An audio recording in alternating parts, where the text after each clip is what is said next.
Jalan-jalan beli ketan ditemani Mbak Soraya. Selamat datang di Jatiswetan, kampung terbersih di Surabaya.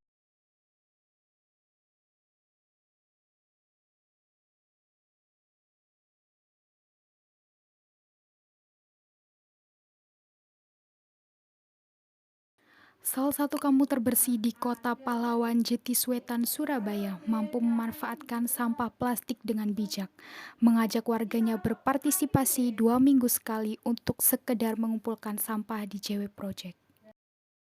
Pemilahan sampah dilakukan setiap hari Minggu, ditangani langsung oleh Ibu Sutini selaku Ketua RW 1 sekaligus penanggung jawab pengurus bank sampah.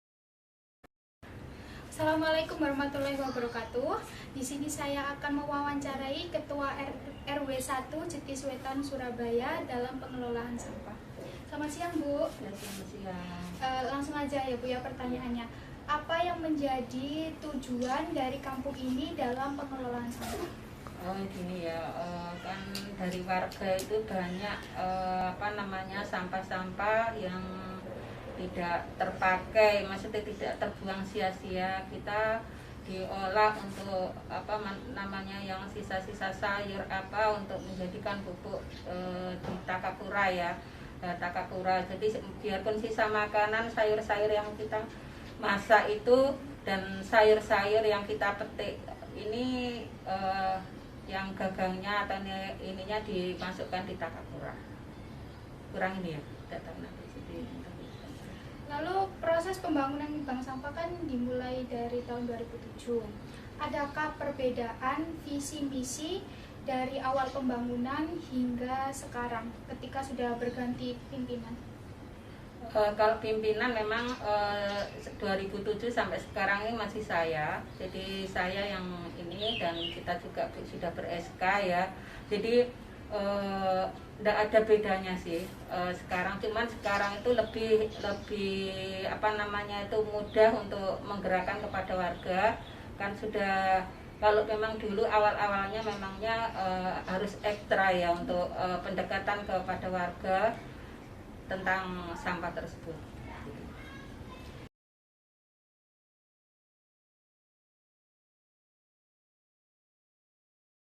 JW Project sendiri sudah berdiri sejak tahun 2007 silam.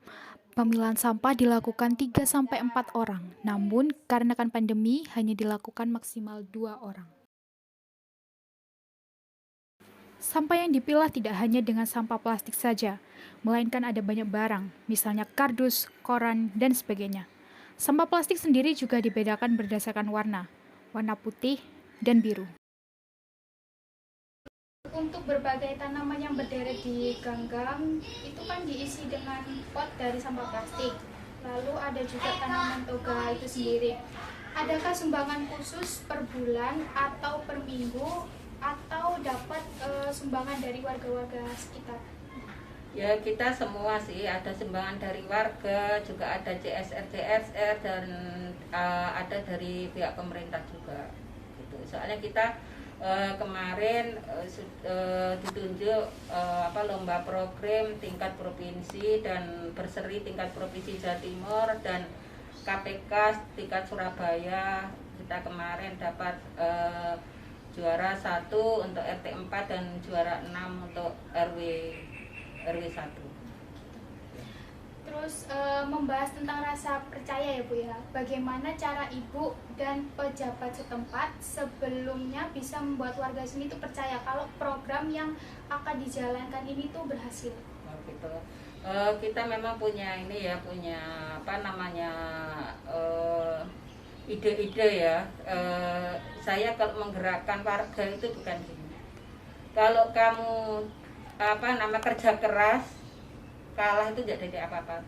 Tapi kalau kamu ingin menang, ya kita sama-sama capeknya ya. Kita lebih baik ekstra sedikit tapi kita membuahkan hasil. Gitu saya ini ke warga itu seperti itu. Dengan harga yang berbeda, sampah putih ditafsir harga Rp2.000, sedangkan sampah biru dengan harga Rp3.000.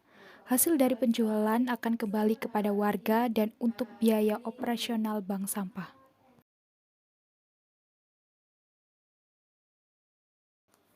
Kondisi bank sampah sendiri cukup sederhana, tak ada yang istimewa. Namun, hasil yang dihasilkan sangat memuaskan untuk warga itu sendiri. Kalau dilihat dari warganya sendiri kan terlihat welcome dan juga mendukung program bank sampah dan kegiatan positif lainnya. Adakah hambatan dalam membangun kesadaran masyarakat dalam memajukan kampung ini? Ada juga sih, ada yang maksudnya ini tidak mau maksudnya ikut serta gitu dalam dalam program apapun, biarpun bank sampah pun lingkungan, tapi sudah kita pendekatan, akhirnya juga ikut bergabung juga. Hampir semuanya, hampir 99% kita banyak yang ikut bank sampah. Pertanyaan terakhir, kembali ke pertanyaan sebelumnya tentang tanaman hias dan juga toga ya Bu. Itu kan digunakan untuk warga kampung. Seandainya tanaman toga tersebut habis, lalu kan warga di sini juga banyak kegiatan, ada yang bekerja, ada yang sekolah, mengurus rumah tangga. Kira-kira siapa yang mengingatkan untuk menanam tanaman tersebut lagi? Adakah orang khusus yang mengontrol setiap harinya atau bagaimana? Tidak, itu setiap warga. Jadi kalau memangnya seperti pot-pot yang kosong itu kita ini lagi ditanam kembali. Ya seadanya, yang bunga-bunga ya sini yang perlu ditanam lebih banyak kayak gitu. Jadi nggak sampai sini terus langsung kita biarkan sampai habis, lingkungannya jadi nggak hijau gitu, seperti itu. Baik Bu, terima kasih atas waktunya. Ya, terima kasih. Sekian wawancara dari saya. Assalamualaikum warahmatullahi wabarakatuh.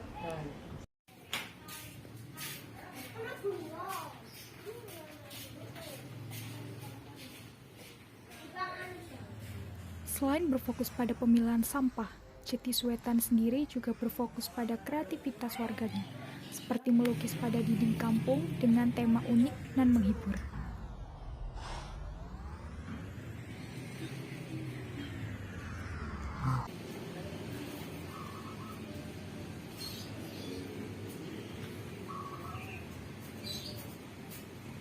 Bukan hanya itu, Cetis Wetan juga memfasilitasi ruang terbuka untuk anak sekolah agar nyaman belajar online. Nurhapsari Latifatunisa, Surabaya.